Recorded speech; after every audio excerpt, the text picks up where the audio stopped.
All right, now the first thing you have to do is on this arm, this spring has to come off. It attaches right here. And there's the same thing on the other side.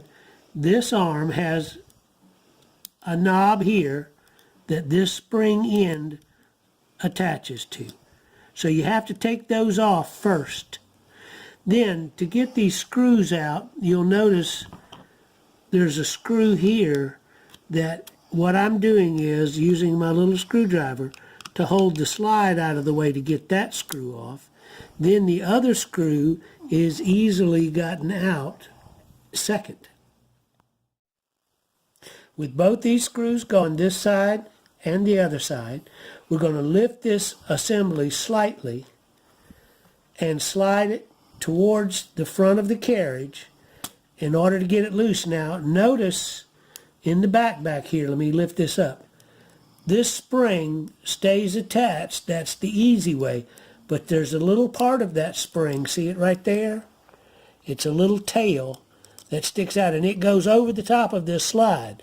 So when you're putting this back, remember it'll get to a certain point and stop, because what you have to do is lift the front to get it to come off, which means you'll have to lift the front when you go to put it back on again. All right, there's a little black stop right here, which is your stitch size, and it slides all on its own.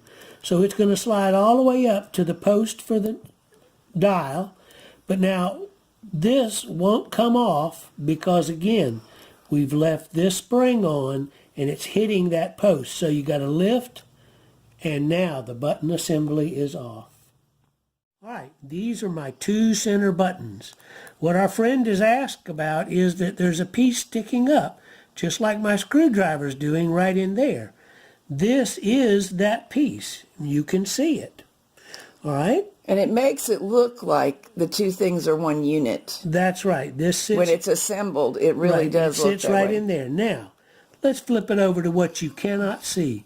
See the slot in the lower button? So I'm going to stick my screwdriver in where that piece goes, and you see it'll slide in and out just fine because the bottom button slide is slotted. And if you'll notice, there's a wide slot here, and that's what goes on this piece. So watch what I'm doing. This slides by itself. And if you'll notice, there's a slot here. Oops, we got to get where we can see. There we go. There's a slot there, and you see this is the top button moving right by its little old self. But now if you want the bottom to move, it does move both. Right. You see this piece sticking up is there so that the bottom button moves both slides. That's why it's there. But yes, it should move independently, just like I'm doing. And if it doesn't, because we have had them get stuck right. too. And this is what I'm pointing out. There is no distance between those two slides. They ride one right on top of the other. That's why the old hair dryer works for a few minutes, because it softens the grease that has hardened in there. But what softens with warmth hardens with cool. That's right, exactly. This one has just come out of the deep soak, and you can see what the deep soak does. There's nothing between them for me to clean. I'm going to spray it off real good with silicone. And I'd like to add something, though. We did get one out that still had gum in it, and you had to scrape it out, so it can happen. It can happen, and what you do is you take this spring off very carefully. You take this screw out.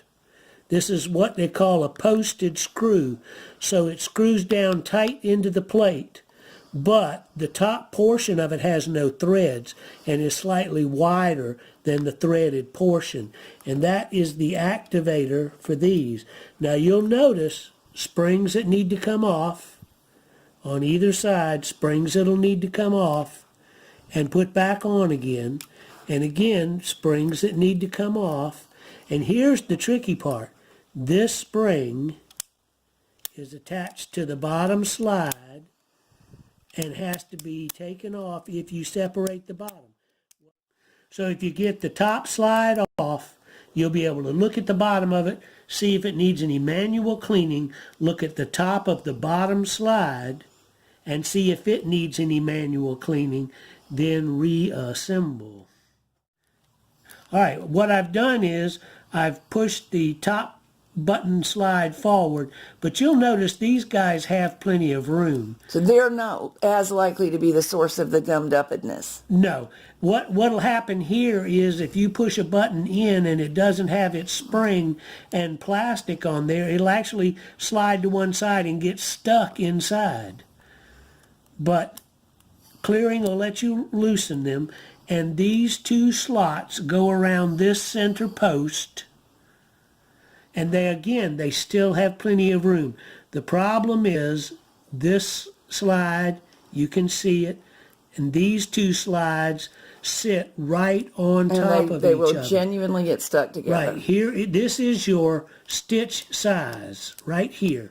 And let me see if the camera can see it moving right there. See? Yep, we do. Underneath those two slides. So this is the problematic area where old grease can really cause you to have all kinds of problems. But that's how you can get into it and get out of it. That's right.